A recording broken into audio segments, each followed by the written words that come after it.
The Los Angeles Zoo announced increased safety measures for its employees and animals after a tiger in New York tested positive for the coronavirus over the weekend.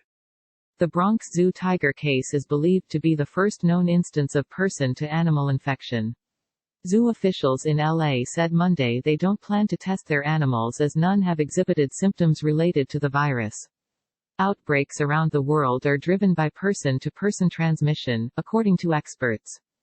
Instead, employees taking care of cat species will now use personal protective equipment such as masks and gloves and are encouraged to practice social distancing.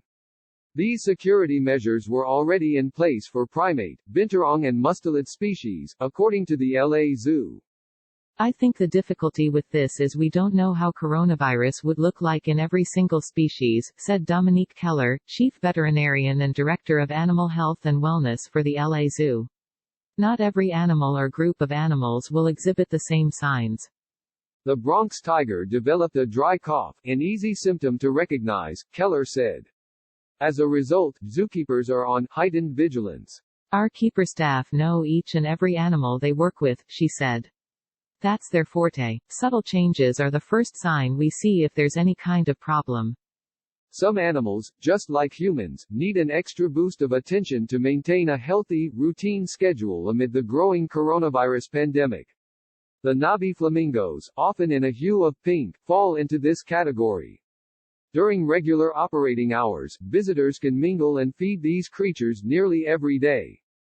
It's part of their week, and in effort to keep them comfortable and maintain status quo, we're encouraging staff to come on by with masks and appropriate PPE to make there isn't too much difference in their daily life, Keller said. Zoo officials in San Diego and Santa Barbara said similar safety precautions for animals and employees were implemented prior to the Bronx tiger case. They also do not have immediate plans to test their animals unless they show signs of illness. At this stage, the species we are most concerned about at our zoos are primates, felids, canids, mustelid, otters, herpestids, meerkats, said Dr. Julie Barnes, Santa Barbara Zoo's Vice President of Animal Care and Health in an email. Samples needed for testing would require anesthesia, she added. The Bronx tiger case poses new questions about transmission of the virus in animals. The U.S. Department of Agriculture said there are no known cases of the virus in U.S. pets or livestock.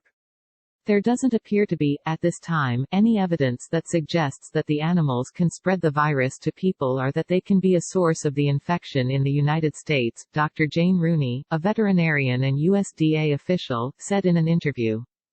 The USDA said Sunday it's not recommending routine coronavirus testing of animals, in zoos or elsewhere, or of zoo employees. Still, Rooney said a small number of animals in the U.S. have been tested through the USDA's National Veterinary Services Laboratories, and all those tests came back negative except Nadia's, the 4-year-old Malayan tiger at the Bronx Zoo. There have been reports of a small number of pets outside the United States becoming infected after close contact with contagious people, including a Hong Kong dog that tested positive for a low level of the pathogen in February and early March. Hong Kong agriculture authorities concluded that pet dogs and cats couldn't pass the virus to human beings but could test positive if exposed by their owners. The Associated Press contributed to this report.